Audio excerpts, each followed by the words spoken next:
So this is incomprehensible. So you ever notice how your brain is always trying to comprehend and make sense of things? This is a fascinating thing that our brains do. Um, that's because our brains are sense-making machines. That's what they do, right? That's their job. So the process of observing, perceiving, receiving, and delineating and responding is happening all the time during our conscious waking hours. That's what your brain is doing. And we talk a lot about all the thoughts and things that, happen in our brains, whether we like it or not. Um, and we're always trying to take control of our thoughts and our brains, but one of the things that I always like to recommend is just let your brain do what it does, but don't think that you have to buy into everything, but just know that your brain's job is it's all the time trying to make sense of things. So when you think about all the thoughts in our mind and the stimuli that we perceive when we're interfacing with things, you'll realize that the brain's got an impossible task. So let's have a little bit of empathy, maybe even a little sympathy for the brain. I just wrote poor thing today, and I'm referring to our brains. So I think here's an interesting thought. I think that dreams, I don't know if anybody has dreams. It's a lot of fun in your journaling in the morning. If you don't know what to write about your dreams. You might not want to share them with people, but write about your dreams. It's pretty cool to tap into what your brain thinks about. So anyway, what was I saying here? Oh yeah, I think that dreams are the brain's way of creating its own narrative, like a movie, that it's doing so with all of the info that it acquired. So all these crazy thoughts that we have during the day, very often ones that we don't like have a chance to process. I think all of those thoughts come to its fruition and create this almost hallucinogenic simulation of some sort of crazy world that exists only when we take our analytical mind out of the equation. So it's interesting when you give your mind, a break. It's almost like recess or playtime for your brain.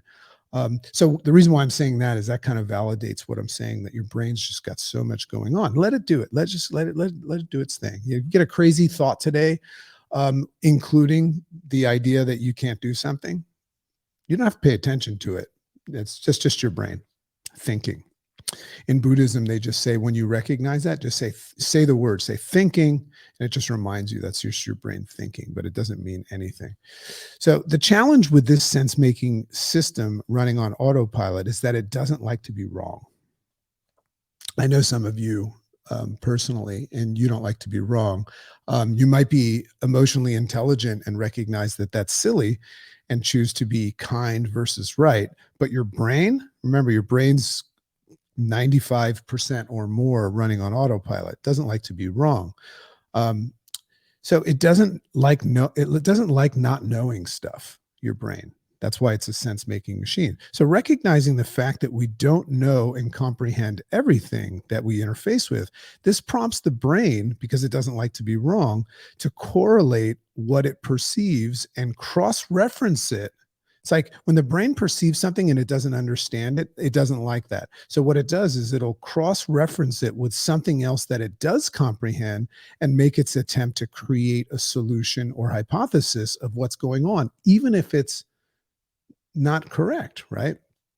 An example of this, and this is not a statement on my opinion on religion right now, but I just want to give you an example of this. If you have emotional intelligence at a high level, you'll be able to see this, because what's interesting about religion is how there's different ones, right? So coming from somebody that evaluates and is open to anything, how could we say one is right and one is wrong?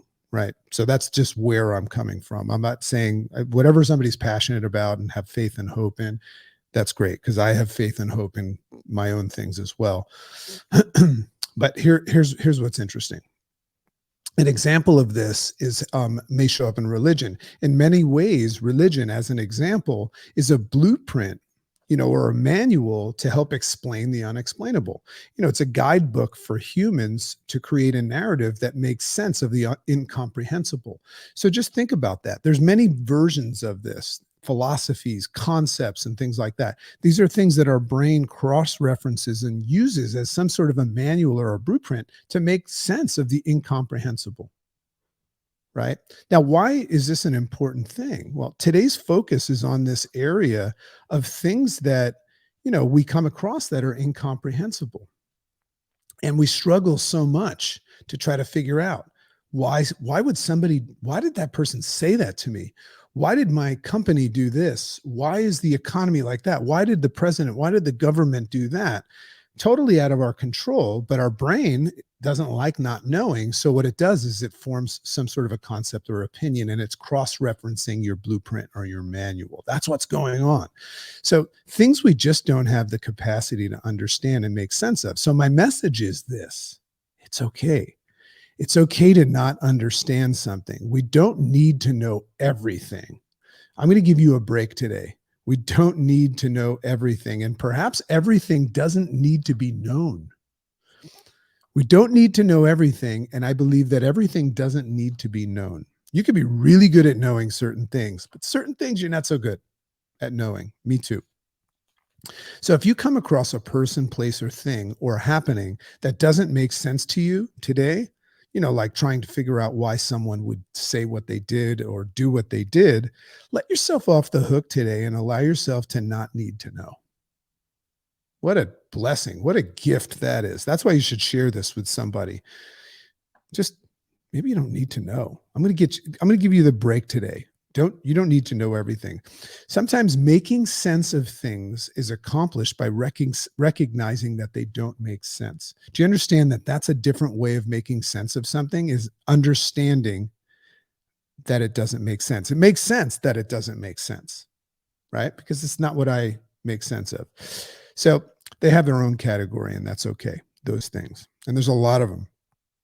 Go about your day and keep your focus on the things that matter most, and continue to remain open to anything that the universe sends your way that you may need in order to proceed. The signs come all the time, and you evaluate them. You go, interesting, right? You don't form an opinion right away. You evaluate, you observe, walk around it, look at that, see if it's necessary. And if it's unnecessary and incomprehensible, just pass it by. Give it to somebody else. You don't have the time to figure out things that don't need figuring out and just don't make sense. Does that make sense? Well, I sure hope it does. And I love and appreciate all of you. And for those of you that watch the live tomorrow, my wife and my daughter are departing for 2 months, and not excited about that, but I know that it's part of the process. So that's happening in the morning. So I will not be here. I know that you thought that could never happen, but Friday morning I will not be here because I'm giving that time to the life that matters most. Love and appreciate you. And I will see you on Monday when I get back for 3 days before I leave for the Amazon jungle in Peru, which is going to be interesting. So I have 3 days with you next week before Thanksgiving, and those are special days. And I just wish and hope that you find the courage to not need to know everything today, and just understand that your brain has the capacity to completely rewrite your story today.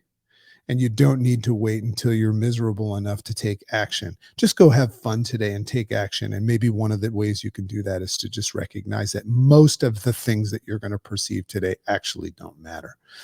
Love and appreciate you. Have an amazing day. Pay it forward. Bye-bye.